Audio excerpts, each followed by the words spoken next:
Bonjour à tous et à toutes et bienvenue sur la chaîne Les Bonheurs du Mercredi. Je vous retrouve aujourd'hui pour une vidéo que vous avez été plusieurs à me demander suite à ma vidéo du haul de rentrée.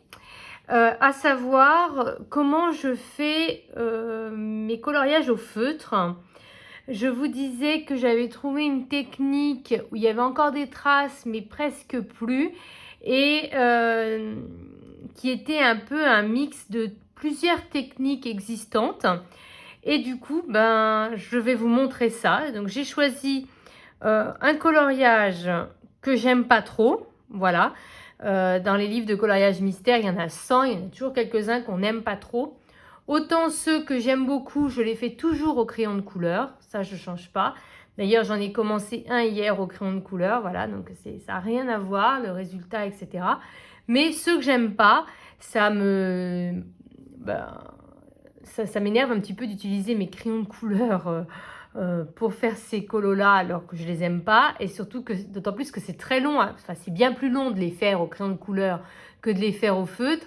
Et il y a un moment où, franchement, quand vous faites un colo que vous n'aimez pas, vous avez l'impression que jamais vous allez réussir à arriver au bout. Du coup, pendant l'été, voilà, j'ai eu une grosse panne colo quand même cet été, faut être honnête. Et du coup, je me suis dit, allez, je vais les faire au feutre. C'était un livre que j'aime pas trop, il y a beaucoup d'erreurs. Et puis finalement, ça m'a pas déplu. Je préfère toujours le crayon, hein, faut pas se leurrer. Mais ça m'a pas déplu et j'ai donc décidé de faire tous les colos que j'aimais pas au feutre. Donc là, j'en ai sélectionné un. Donc, c'est dans le tome 1. Hop, je vous montre. Les grands classiques, tome 1. Voilà. Pour vous montrer, j'en ai fait 2 au feutre. Voilà, si vous voulez voir un petit peu. Donc, non, pas celui-là, mais celui-ci. Voilà, avec la tortue. Donc oui, il y a toujours des traces, voilà. Mais je trouve quand même que ça va, c'est raisonnable quand même. On pourrait avoir ce type de traces au crayon, avec des crayons bas de gamme. Pour vous montrer un exemple, avec des crayons bas de gamme. Voilà, celui-ci que j'avais fait, il me semble, avec le Brotfunner, les premiers, pas les nouveaux. Vous voyez, il y a aussi des traces, hein, voilà, on n'enlève jamais complètement les traces. Du coup, c'est à peu près équivalent, je trouve. J'ai fait celui-ci et j'ai fait celui-ci il y a quelques jours. Voilà, il me reste le fond à faire. Mais quand c'est des fonds unis, je les fais soit au pastel sec, soit au pastel à l'huile. Et puis il me reste le bord noir à faire, parce que je fais tout un bord noir comme ça. Mais vous voyez, sur celui-ci, par exemple, il n'y a pas beaucoup de traces quand même. Voilà, donc je trouve que ça fait plutôt un rendu plutôt sympa. Voilà, pour des coloriages que j'aime pas trop. Voilà. Donc là, aujourd'hui, j'ai déjà sélectionné les couleurs pour gagner un peu de temps. C'est un coloriage à la verticale, d'où cette position. Voilà, j'ai déjà sélectionné, comme vous pouvez le voir. J'ai pris des feutres Tombow. Je trouve qu'ils vont vraiment très très bien pour cette façon de colorier. J'ai également des Faber-Castell Pitt. J'ai pris quelques Stabilo Pen 68. Et je me suis acheté très récemment une nouvelle gamme de feutres dans l'idée d'étoffer un peu mes couleurs. Donc si ça vous intéresse que je vous fasse une vidéo de présentation dédiée, n'hésitez pas à me le mettre en commentaire parce que moi, je n'ai pas trouvé grand-chose sur ces feutres-là. J'ai un petit peu acheté à l'aveugle. Ce sont les Sakura Koi. Voilà. Donc la gamme est assez intéressante même s'il n'y a que 48 couleurs. Donc si ça vous intéresse, une vidéo de présentation sur ces feutres, je vous le ferai avec plaisir. J'ai également un Papermate, un flair, voilà, en noir pour faire les bords. Et voilà, j'ai tout le matériel. Alors, c'est loin d'être une vidéo super technique. Hein, je ne fais pas du mystère arrangé. Il y a des gens qui arrivent à faire des choses absolument extraordinaires avec les livres mystères. Mais dans l'idée, c'est vraiment des coloriages pour moi détente. C'est-à-dire que ce sera le coloriage que je ferai le soir ou quand j'ai que 10 minutes pour colorier. Parce que, voilà, c'est sans prise de tête. Et je reconnais que pour ça, le feutre, c'est sans prise de tête. Donc, je commence. Comment je fais? Alors, je commence tout d'abord par faire les bords noirs, mais je ne les remplis pas. Je vous montre. Alors là, c'est la partie technique parce que je suis gauchère. J'ai le trépied pile au milieu. Donc, on va essayer de faire que ce soit pas trop moche, mais qu'en même temps, vous voyez tout. Donc, vous voyez là, par exemple, donc le noir, c'est le 1. Donc là, j'ai un trait. Je vais suivre donc le trait. On est d'accord, ça va pour l'instant. J'essaie de comprendre le motif parce que j'ai pas du tout regardé ce que c'était avant. Ah, c'était du noir aussi. Bon, ça commence bien. C'est pas grave. Alors, mais je vais essayer de vous faire comprendre. Je ne vais pas remplir. Ah oui, c'est bon, j'ai compris. Vous voyez, je vais faire le bord comme ça, mais juste le bord. Mais je ne vais pas colorier à l'intérieur. Pourquoi? Tout d'abord parce que je trouve... j'ai besoin de la démarcation, voilà, de voir le motif pour éviter de faire de grosses erreurs. Ça m'est déjà arrivé plusieurs fois de faire des erreurs et du coup, là, je vois la forme du motif, donc ça m'évite de faire des bêtises. Mais je ne remplis pas parce que je trouve qu'après, pareil, que ce soit avec le crayon ou que ce soit avec le feutre, ça bave. Quand on chope de la couleur à l'intérieur, si on dépasse, on récupère du pigment noir sur le crayon et du coup, ça dépasse dans la zone de couleur et ça, j'aime pas du tout. Donc, je fais juste le bord comme ça. Voilà, c'est les cheveux de la personne. Vous avez... Ah oui, 100% spoil. Si vous voulez pas être spoilé, ça va être difficile. Alors, je ne vais pas le faire en entier parce que je mets quand même du temps à faire ces colos. Vous allez vite comprendre pourquoi. Mais je mets quand même beaucoup moins de temps qu'avec du crayon. Voilà, concrètement, depuis le mois de septembre, j'en ai fait 2. En sachant que je fais que 10 minutes, un quart d'heure le soir. En temps normal, au crayon, j'en aurais même pas fait la moitié. Donc, vous voyez, je suis comme ça la trame. Donc là, j'ai cru que c'était le bord noir qui commençait là, mais... Normalement, voilà, je fais que suivre la trame, parce que je vois pas très bien. Je suis en hauteur pour pas que vous ayez ma tête ou mes cheveux pile devant la caméra. Mais du coup, c'est pas facile de voir, surtout que les chiffres sont écrits quand même petits. Mais je préfère qu'ils soient écrits en petit et en gris comme ça, plutôt qu'en noir, comme il faisait à un moment, c'était horrible.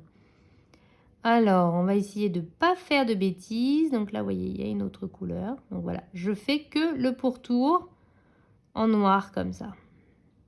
Et je le fais sur tout le colo en fait. Donc là, je vais pas le faire sur tout le colo parce que l'idée, c'est de vous montrer comment je fais. C'est pas de faire tout le colo en entier parce que je vous dis, moi, je mets plusieurs jours pour faire ce type de colo. Donc, voilà, ce sera pas un speed coloring de A à Z. J'essaie de vous montrer, voilà, donc du coup, là, je fais le bord. Attendez, j'essaie de comprendre mon dessin, c'est pas simple, ça c'est du 1 aussi. Voilà, il y a beaucoup de noir dans ce colo, de toute évidence. Tac, tac, tac. Voilà, mais comme je vous l'ai dit, je ne vais pas colorier du tout à l'intérieur du noir. Le noir, c'est vraiment la dernière chose que je fais. Je fais le bord pour délimiter le dessin, mais je ne vais pas plus loin. Tac. J'essaie de finir au moins cette zone pour que vous puissiez voir. Tac. Hop, hop, hop, on va y arriver. On ne désespère pas. Beaucoup de noir. Hein. Je ne suis pas très fan de quand il y a beaucoup de noir. Hop. Tac, ça fait comme ça. Et donc, comme je vous disais, je ne vais pas... Bon, normalement, il ne devrait pas y avoir ce trait-là. Hein. Tout ça, c'est que du noir. Voilà. Mais je ne vais pas remplir, vous voyez. Ensuite, voilà, pour vous montrer une zone un peu plus classique déjà. Voilà, là, je fais vraiment que le pourtour. Alors, excusez-moi pour les variations de luminosité, mais je ne mets pas d'éclairage. Et le soleil s'amuse à jouer à cache-cache un petit peu. Il est là, il n'est pas là. Voilà, donc là, il est revenu. Donc, à mon avis, ça doit être un petit peu plus lumineux à la caméra. Voilà. Hop. Alors oui, on perd un peu du côté du mystère en faisant comme ça, c'est vrai. Mais ça évite de grosses erreurs. Voilà, je suis désolée, du coup, vous allez voir ma main, mais je ne peux pas faire autrement. Et puis je vous dis, le côté gaucher, quand on essaie de filmer une vidéo, c'est pas génial du tout. Voilà. Donc, vous voyez, je fais que suivre, mais je ne cherche pas à remplir. Tac. Donc après, il va aller comme ça. Hop. Hop. J'essaie de trouver. Et ça, c'est une autre couleur. Clac. Ça fait comme ça. Ça va descendre comme ça. Puis je pense que je vais m'arrêter là après parce que ça part vraiment beaucoup sur la droite. J'espère que j'aurai quand même assez de couleurs pour vous montrer comment je fais. Voilà, on va dire comme ça. Je regarde s'il y a des choses à l'intérieur. Oui. Oups, pardon. Bon, je dis pas que c'est la technique du siècle, hein, pas du tout. Je me suis inspirée des techniques des autres pour trouver le bon équilibre. Je vois pas très bien. Je crois que c'est bon. Je crois. Voilà, bon, je pense que vous avez deviné qui c'était. Alors, ensuite, qu'est-ce que je fais? Alors, je prends un feutre. Alors, on va essayer de délimiter une zone. Ah là j'ai pas mal. J'ai un E qui fait une zone. Alors, le E, c'était le 312. Je crois que c'est tout. Donc, c'était un tombeau. Voilà, le 312. Et en fait, je vais d'abord prendre le côté fin, mais techniquement, ça, c'est pas obligatoire, hein. C'est juste parce que moi, je suis pas très à droite et que j'ai tendance à tout faire déborder. Donc, je délimite ma zone, mais ça, c'est pas du tout obligatoire si vous êtes... voilà, si vous visez juste dès le début, il n'y a pas de souci, mais moi, j'ai tendance à dépasser. Alors, quand c'est avec le crayon, c'est pas grave, mais au feutre, par contre, vous n'avez pas le droit à l'erreur, hein. En toute honnêteté, il ne faut pas se planter. Donc, j'ai délimité ma zone. Peut-être qu'il faut zoomer. Peut-être. Alors, du coup, je vais déplacer comme ça. Voilà. Et je vais colorier en faisant des lignes. En général, je fais de haut en bas, vertical, mais ce ne serait pas choquant, je pense, de faire horizontal. Voilà. Et du coup, je fais des lignes comme ça, bien régulières. J'essaie de pas trop passer dessus, en tout cas le minimum, pour éviter qu'il y ait 15 couches à certains endroits. Et je fais toute la zone comme ça. Toute la zone que j'ai délimitée en amont. Hop. Là, vous allez me dire, mais il y a plein de traces. C'est vrai. Voilà, donc ça, c'est une des premières techniques que j'avais trouvées, à savoir de faire les coloriages comme ça, avec uniquement des traits. Mais vous voyez, on a des traces à fond. D'accord? Pour l'instant, malgré tout, je vais en rester là. Je vais laisser sécher. Je crois que c'est ça l'étape la plus importante. C'est de ne pas tout de suite passer une deuxième ou une troisième couche, mais de laisser sécher. Voilà, c'est pour ça que je vous dis que je prends quand même du temps pour les faire. Je ne bâcle pas parce que je laisse sécher. Alors, c'est cool parce que le fond, comme ça, on n'a que des grandes zones. Donc après, c'est le... Je vois rien, désolée. C'est un B. Les B et les 8 sont assez proches. Donc le B, c'est toujours un tombeau, c'est le 879. Et je vais faire la même chose. D'accord. Donc je délimite ma zone pour éviter de faire de trop grosses bêtises. Hop. Je délimite. Et après, je fais mes lignes.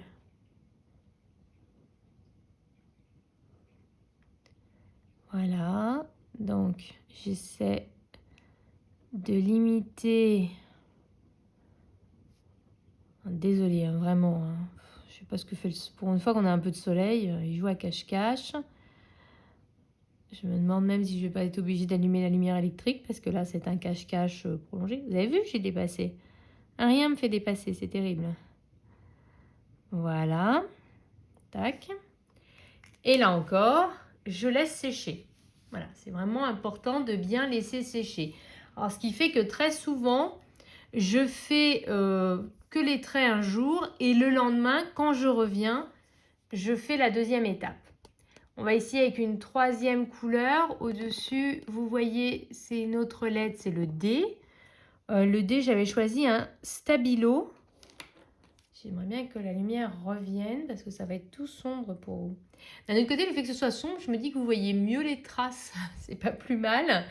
Alors, du coup, pareil. Sauf que là, la mine est quand même beaucoup plus fine qu'un Tombow. C'est vrai qu'en général, du coup, je préfère utiliser des gammes feutre pinceau parce que, surtout que là, le feutre est neuf. J'en ai racheté un encore quand ils sont un peu écrasés. Les stabilos sont pas mal, mais c'était la seule gamme qui avait la couleur que je voulais. Donc, pas tellement le choix. Et hop. D'un côté, ça vous permet de voir aussi. Surtout que là, je vous dis, le stylo est neuf. Donc, du coup, le feutre, pardon. Ça va faire encore plus de traces. Clairement. Et c'est une catastrophe, là. Le soleil, ce serait bien qu'il revienne. Donc là, c'est là qu'il faut faire un peu attention. Parce que il faut éviter d'avoir 50 couches. Donc, je passe de manière verticale. Et là, bon, c'est vrai que ça fait des grandes bandes, mais peu importe finalement. Hein, ça peut être... vous allez voir dans le personnage, ce sera la même chose. Ce sera exactement la même technique. Voilà, hop. J'espère que je n'ai pas fait d'erreur parce que je vois pas très bien. Et j'ai pas mémorisé le dessin. Voilà. Tac. Et puis après celle-là, vous allez voir, je vais revenir sur ma première zone. Ça devrait être bien sec. Voilà, j'avance. Vous voyez, donc c'est un petit peu plus long avec les plaines 68 parce que la mine... Focus. Bon, ne veut pas. Mais la mine est beaucoup plus fine. Voilà. Alors c'est vrai que depuis que j'ai commencé à faire au feutre, je me suis pas vraiment servi de ces feutres-là. Donc ça va être intéressant de voir. Vous voyez, je vais découvrir en même temps que vous. Je me suis plutôt servi des Tombow, des Faber-Castell. Et puis je vous dis, les Sakura Koi, c'est une gamme assez récente que j'ai. Donc du coup, voilà, je ne sais pas si j'aime ou si je n'aime pas. Voilà, et donc je fais des grandes bandes. Ce qui va faire un peu comme si vous faisiez de la peinture. Ça va faire une sous-couche. Voilà. Donc ça fait plein de traces. Ça fait pas forcément très joli. Et on se dit, mais pourquoi est-ce que j'ai fait au feutre? J'aurais mieux fait de prendre mes crayons. Voilà. Donc là, je vous dis, j'ai choisi un coloriage que je trouvais pas très beau. Voilà. Tac. Alors les stabilos, c'est vrai que c'est mieux pour les petites zones. Ou alors c'est bien quand vous avez déjà bien commencé à les utiliser et du coup la mine est écrasée. À ce moment-là, vous avez une mine quand même bien épaisse. Voilà, donc vous descendez comme ça. Et là, du fait que c'est un peu plus fin, il va vraiment falloir bien attendre que ce soit bien sec, mais la technique est la même. Voilà. Je fais exactement la même technique, quelle que soit la gamme de feutres que j'utilise. Je n'en ai pas 500 des gammes de feutres en même temps. Voilà. Ça vous intéresse qu'un jour je vous montre mes gammes de feutres? Bah pareil, dites-moi en commentaire, aussi bien feutres normaux que feutres à alcool. Alors, du coup, vous voyez, avec les stabilos, je ne sais pas si vous voyez parce que la luminosité est pourrie. Voilà, il y a quand même beaucoup plus de traces. Hein. C'est sûr, la mine est plus fine, donc ça fait plus de traces. Et là, vous laissez bien sécher. Donc moi, normalement, on serait le lendemain. Je reprends le coloriage et cette fois, je fais la deuxième couche. Je reprends donc la même couleur. Donc on va faire la première zone. C'était le 312. Et je vais repasser. Mais cette fois, je vais repasser en faisant la technique des petits cercles. Vous voyez ce que je vous disais, j'ai mixé plusieurs techniques. Alors, là, je ne sais pas, voilà. Donc, je passe comme ça. Je fais des petits cercles. Voilà, des fois, Alors, l'intérêt des tombeaux, c'est que vous pouvez faire des cercles un petit peu plus grands, mais pas trop grands non plus, sinon les traces réapparaissent. Et là, je refais la technique des petits cercles. Vous voyez? Alors, ça fait des couleurs plus profondes. Donc, faites bien attention quand vous choisissez.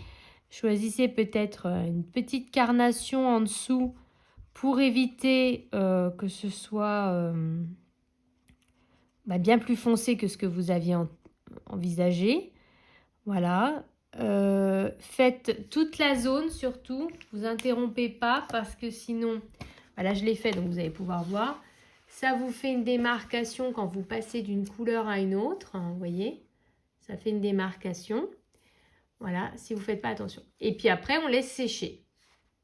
Voilà, alors de temps en temps, je repasse un petit peu au cas où il y a besoin, mais en général, voilà. Alors, je ne dis pas qu'il y a 0 trace. Voilà, je dis quand même qu'il y en a beaucoup moins. Donc là, je vous remontre avant le marron. Voilà.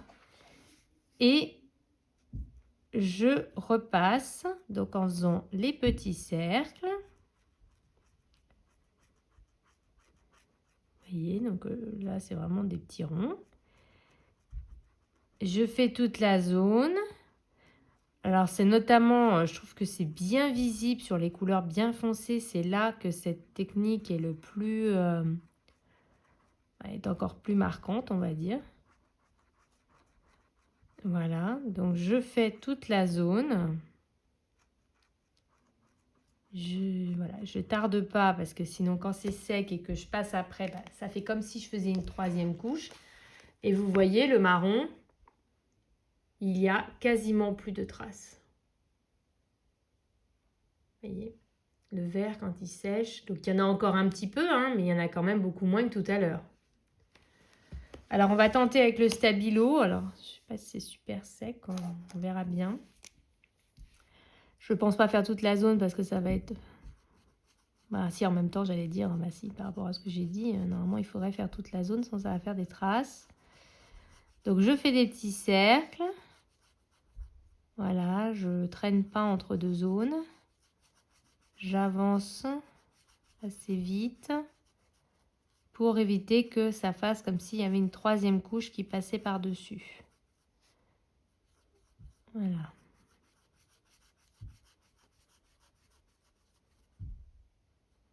Voilà, puis je ferai encore une zone avec les Sakura et les Faber-Castell Pitt. Comme ça, vous verrez avec un petit peu toutes les gammes. Voilà, ça vous permettra de voir quel résultat ça fait avec un peu toutes les gammes. Voilà, je vois pas très bien ce que je fais. Ce que je vous dis, c'est la luminosité a disparu. C'est une couleur super foncée. Voilà, donc j'espère que je recouvre bien.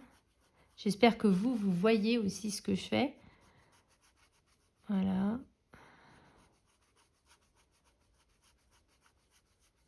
Voilà, donc je recouvre, voilà, en faisant des petits cercles. Tac, tac, tac. Je fais toute la zone. Voilà. Je fais toujours attention de ne pas dépasser parce que je suis pas très douée avec les zones. Moi, c'est terrible. Hein. Mettez un crayon dans les mains, je dépasse tout le temps. Hein. J'ai investi dans je ne sais pas combien de gomme parce que c'est vraiment pour moi l'outil indispensable, la gomme. Alors avec le feutre, il faut vraiment faire attention parce que là, vous ne pouvez pas vous amuser à mettre du Tipex. Hein. Voilà, c'est pas possible. Voilà, donc je fais la zone. Petit cercle tout du long. Voilà, je vous dis, hein, c'est un peu plus long parce que la mine est neuve. Et quand votre mine est un peu plus écrasée, du coup, c'est un petit peu plus agréable de colorier avec les Pen 68. Voilà. Je vois pas très bien, mais on va dire que j'ai réussi à tout faire. J'espère. Voilà. Donc, je vous remonte. Et là, vous voyez, c'est vert foncé, mais il y a presque plus de traces comparé à ce que c'était tout à l'heure. Voilà. Alors, l'intérêt de ne pas faire l'intérieur, c'est que du coup, vous voyez, là, j'ai un petit peu débordé, mais c'est pas grave, parce que ça va être recouvert de noir à la fin. On va essayer avec un Faber-Castell. Alors, il faudrait une teinte de 9. Attendez, je cherche où est-ce qu'ils sont les 9. Je vois qu'il y a une toute petite zone en 9. Ah, là, il y a une zone un petit peu plus grande. Et le soleil, ah bah voilà, le soleil revient. Pendant les 2 secondes où il revient, je vous remontre. Voilà. Alors, on va faire la zone de 9 qui est par là, parce que du coup, je vais utiliser une teinte claire. Vous voyez les Faber-Castell. On va essayer de ne pas se tromper. Alors, attendez, parce que je vois rien du tout. C'était pas du tout un 9, c'était un 6. Heureusement que j'ai vérifié. C'est une catastrophe. Il n'y a que ça en 9. Il n'y a pas grand-chose. Bon, bah vous verrez également sur une petite zone. On va se dire ça comme ça. En fait, il y a juste... Hop, cette mini zone ici. J'essaye de mettre... Voilà, pour que vous puissiez voir. Donc là, pareil, je délimite la zone. Et je me trompe pas, hein. Oui, c'est bon. Je délimite la zone. Hop. Tac. Je fais des traits.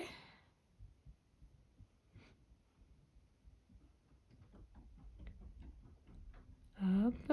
J'avance progressivement. Je fais des traits.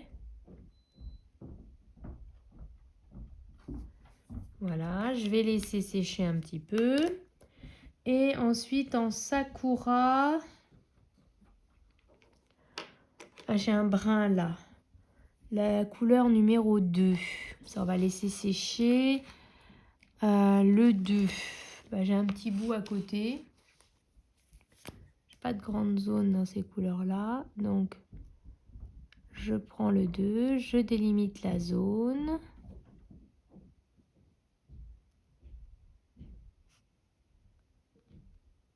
Hop. Je fais des traits. Alors, vous pouvez me dire, mais on pourrait directement faire les petits ronds, tout ça. Alors, justement, dans le colo que je vous ai montré, là, du monsieur pas beau avec son bateau de dynamite, là, en fait, je sais pas, j'étais fatiguée. J'ai complètement zappé l'idée de faire les traits. Et alors, je vous raconte pas comme j'ai galéré pour récupérer le truc. Ça faisait vraiment très moche, avec des traces partout. Faut vraiment cette première sous-couche, en fait, pour que ça passe bien. Donc là, j'espère que c'est assez sec parce que j'ai pas laissé sécher longtemps. Mais du coup, je vais faire les petits cercles avec le Faber-Castell. Voilà, donc je repasse toute la zone. Je fais des petits cercles. Hop. Et je fais la même chose avec le Sakura. Donc là, vous voyez, c'est une teinte un peu plus claire. Voilà. Ça fait pas, là, ça fait une sorte de vert kaki tout moche, alors que c'est pas du tout ça, en fait. Je sais pas pourquoi ça ressort comme ça. Et donc, pour que vous voyez un petit peu, est-ce qu'il y a un petit peu de traces? Il n'y en a pas trop avec les Sakura dès le début, donc ça, c'est plutôt cool. Là aussi, ça paraît très foncé, alors que ça l'est pas normalement. Et là, je fais la deuxième couche. Donc pareil, petit cercle, tout doucement. Et voilà. Et donc, ça fait ça. Alors, autant avec les Faber-Castell, on voit un petit peu plus... Oh, vous voyez rien du tout, pardon. Autant avec les Faber-Castell, on voit un petit peu plus les coups de feutre.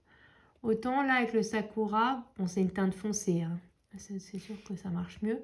Ça le fait un peu moins. Voilà. Et puis donc, je fais comme ça sur tout le colo. Et quand j'ai fini, à ce moment-là, je repasse mes zones noires. Donc quand c'est des traits comme ça, je le fais au Peppermint Flair. Quand c'est une grosse zone comme ça, ben, là j'ai choisi un noir. Moi j'ai pris le Sakura, c'était plus simple. Je fais toute la grande zone avec la même technique. La rayure d'abord, les petits cercles ensuite. Voilà. Après le colo est terminé, un peu comme celui que je vous ai montré tout à l'heure. Si, voilà, c'est pas un fond uni, mais quand c'est un fond uni, hop, je vais dézoomer un peu. Quand c'est un fond uni, je fais pastel sec, pastel à l'huile, panne pastel, voilà, je fais un fond uni. Et puis après, je fais le bord noir avec du Posca noir pour finaliser le coloriage. Puis cacher un peu la zone où il y a les couleurs comme ça. Ça fait quelque chose, je trouve, de plus agréable à feuilleter. Voilà, ça fait un peu comme un livre d'images. Voilà, bah, j'ai fini. Là, concrètement, sur ce coloriage, moi, je vais en avoir pour un petit moment. Je vous le posterai sur Instagram quand il sera terminé. Mais enfin, il va falloir une bonne semaine, surtout que j'ai un autre colo en même temps en cours. Et puis, j'espère que ça vous aura aidé. Voilà, essayez. Si ça ne vous convient pas, ben voilà, ça ne vous convient pas. Mais moi, ça me convient mieux que les traits, où je trouve qu'on voit beaucoup les traces des traits. Les petits ronds, je trouve que quand on ne fait pas la sous-couche avant, bah, ça a tendance à transpercer parce que du coup, on est obligé de repasser plusieurs fois sur les zones et du coup, ça a tendance à transpercer le papier. Comme un petit peu là, montrer, vous voyez, enfin un peu comme ça parce qu'on repasse trop de fois. Voilà, et donc je trouve qu'en faisant cette première sous-couche de traits et après on repasse plusieurs du coup sur la zone, et ça protège le colo, surtout si vous le laissez bien sécher. Voilà. J'espère sincèrement que cette vidéo vous aura aidé. N'hésitez pas à me mettre un petit commentaire pour me dire si vous avez essayé, si ça a marché pour vous, si vous aimez bien le rendu, ou au contraire si vous n'aimez pas et pourquoi. Voilà, ou si vous auriez peut-être encore d'autres trucs pour m'aider à améliorer ces coloriages-là. Et puis, je vous souhaite à tous une très bonne fin de journée, ou une très bonne soirée selon le moment où vous regardez la vidéo. Et puis, je vous dis à tous, vive le coloriage!